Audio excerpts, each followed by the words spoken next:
26 বছর অবৈধভাবে ভারতে ধৃত বাংলাদেশি পুলিশের জালে বাংলাদেশের জাহাঙ্গীর হোসেন।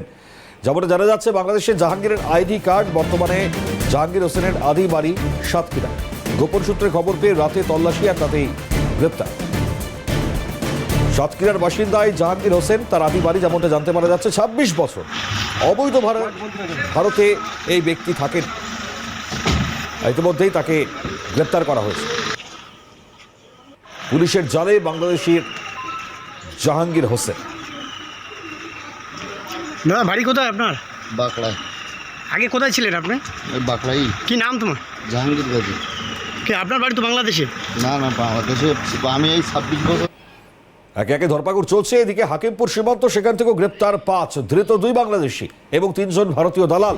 সরবরাগর সীমান্ত বিএসএফ ইতিমধ্যেই আটক করেছে। বিএসএফ তাদের পুলিশের হাতে তুলে দেয়। আরও একবার জানাই, সরবরাগর সীমান্তে বিএসএফ এর টহলদারিও বেড়েছে, ধরপাকড় চলছে। হাকিমপুর সীমান্ত এলাকা, সেখান থেকে 5 জনকে গ্রেপ্তার করা হলো। এদের মধ্যে 2 জন বাংলাদেশি রয়েছে এবং 3 জন ভারতীয় দালাল।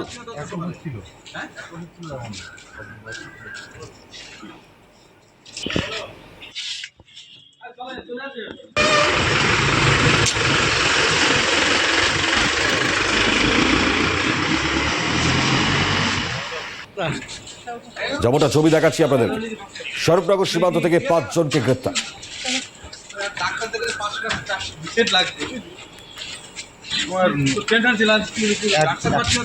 ছিল